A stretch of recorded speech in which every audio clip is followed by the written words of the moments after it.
Hello, everybody. It's Patricia Warby, Alchemy Therapies here, and I want to talk today about migraines. Do you suffer from them?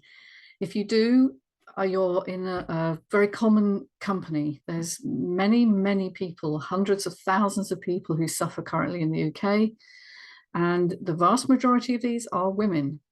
And yet nobody really talks about the stress response as a precursor to these violent headaches that people get, and that in fact I suffered from for years, from the time I hit puberty to about my mid-30s. And if you've ever had a migraine, you'll know how, well, very specific they are. They're not like a normal headache, because quite often they come on very suddenly. You may get auras or visual disturbances with the migraine, and sometimes you'll also get nausea, which I used to get. Sometimes I would vomit, and that would actually relieve the migraine. But however it plays out in you, you generally are very disabled by it, and you may have to go in a darkened room and lie down and not be disturbed. And that's what I would have to do for years. I would have to, really take many, many hours, sometimes 24 hours to get over them. And the next day you often feel quite brain foggy. So there is a new treatment out today in the news for prophylactic use, what they call prophylactic, which means prevention. And it's a wafer that you put under the tongue. It's a very innovative new idea, although we have known, certainly in integrative medicine, we often use drops on the tongue. But in the field of conventional medicine, that's still a rarity, having something that's oral. Usually it's a tablet or an injection. So this is something called Rigemepant. I don't really know how to pronounce that. Rigemepant, who knows how you pronounce this? It's a Pfizer product, and it's for the oral treatment of migraines, where you get between 4 and 15 per month. This is in the UK. We have very strict guidelines called the NICE, N-I-C-E guidelines, which dictate how and when any drug is supposed to be used. So this isn't for somebody who suffers from migraines all the time or gets the occasional one. This is for what I would call chronic migraines, but not permanent. Believe it or not, there are some people who have permanent migraine. How they survive, I have no idea. And so this is again, the sort of media frenzy around this is that this is going to solve all of the problems of people getting migraines. But of course, it's not going to solve the problem for acute episodes, because it won't be licensed for use in acute episodes. You can't just turn up at your GP to say, I have a terrible migraine, can I have one of this drug? You certainly won't be able to get them over the counter either. They're prescription only. And nobody's really talking about why we get migraines. We know that there is a disturbance in the way the blood vessels are regulated, and there's an inflammatory cascade in the brain. Now, what we mean by that is there are little molecules called peptides which are released, which sort of trigger inflammatory responses. Now, inflammation is a really important part of fighting any infection that comes into your body, or if you have, say, a cut, you would need to have an inflammatory response to fight the bacteria that might enter through the cut. But where you have chronic inflammation is always a sign that there are several things going on. Gut dysbiosis, and we've talked a lot about that in previous episodes, where I've been talking about the imbalance of your gut flora and how that affects everything about you physiologically, because the gut microbes are part of us.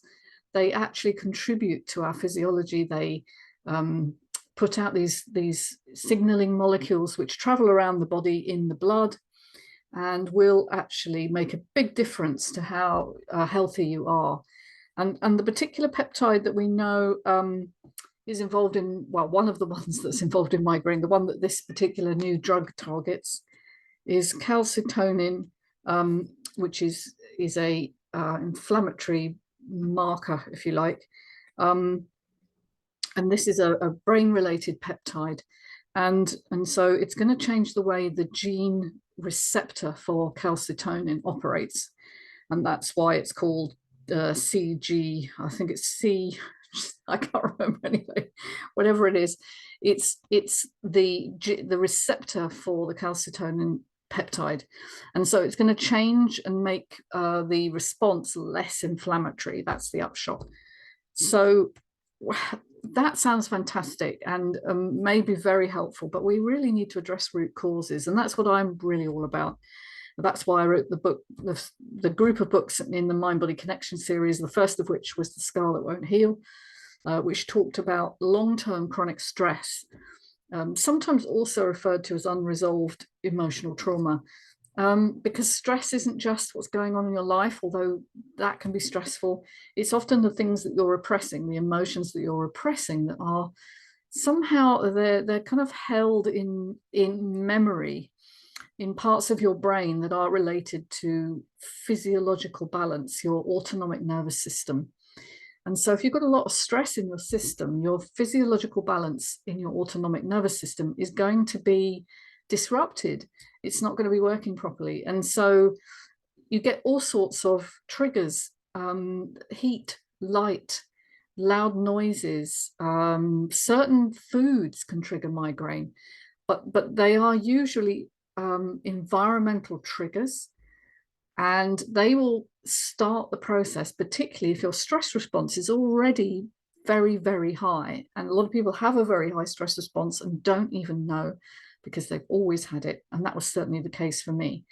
Now, why does it tend to come on? In women, at least, it tends to come on in puberty. In men, it tends to come on a bit later, usually related to stress in the life.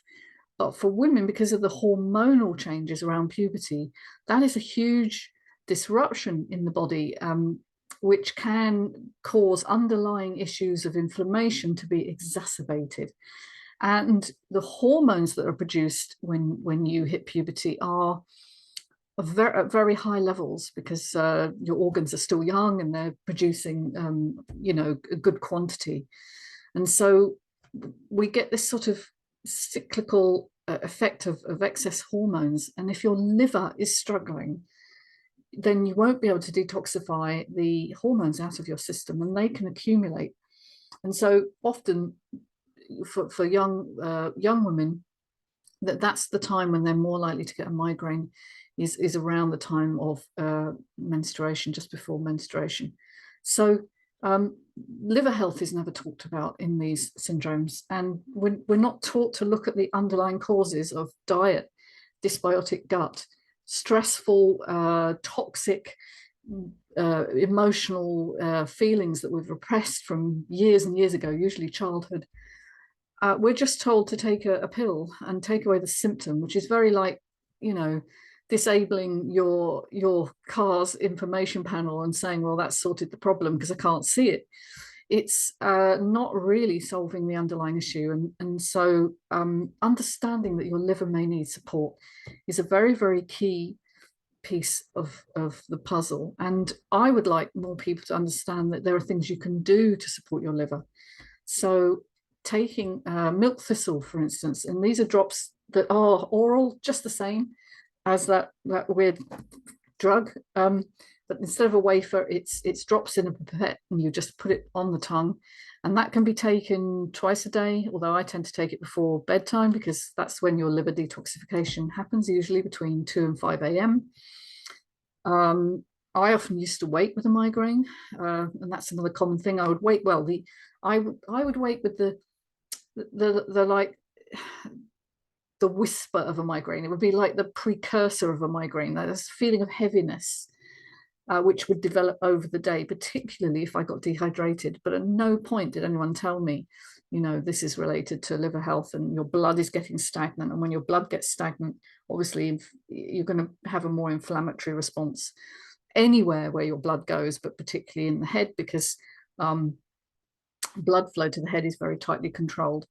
So because actually your temperature regulation system is in the back of your brain. So it's just so key to support your liver with something like milk thistle, or you could do castor oil packing, which is something very, very simple, getting castor oil on a rag, usually a cotton rag, and then placing over your liver and lying down for 20 minutes. Nobody ever told me that. And that was a common technique before the advent of pharmaceutical medicine. But now it's a pill for every ill, and We just think that by obliterating the symptom, we're dealing with the underlying thing, and we're not. And so I want to move away really from this idea that we can fix everything with a drug. We need to look at why we're toxic. We need to deal with that. We need some simple home remedies that will allow us to cleanse our liver. Doing a liver cleanse could be as simple as juicing once a day. There are specific liver cleanses that use olive oil. It might sound a bit horrible, but olive oil and lemon juice and garlic, and you basically drink it and it flushes out the liver and the gallbladder, actually, which is linked, and can help you to prevent things like gallstones. So it's a vital part of self-care. And if you think about how we look after our car, to go with the same analogy again, you know, our cars go for regular servicing, hopefully once or twice a year. But we don't do the same with our bodies, and we just expect it just to carry on, and we ignore the symptoms, which are the early warning signs that something is not going right.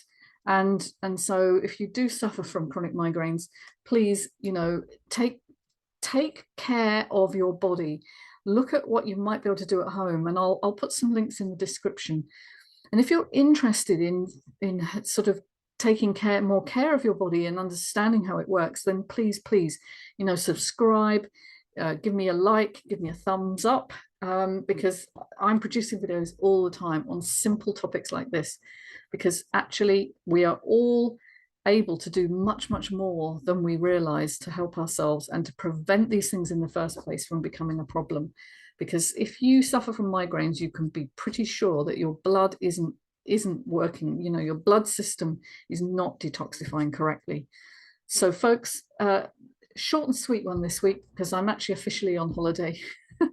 But I just wanted to keep up with a little nugget for you. I'll put the link to the new study that's sort of recommending this treatment, and perhaps you'll see, maybe in the light of what I've just said, the limitations of that. But it's no doubt it is an innovation for people who are really struggling with migraines. Take care of yourselves. If there's any topic you'd like me to cover, please put in the comments. I always read them. And take care of yourselves. Bye for now. Bye-bye.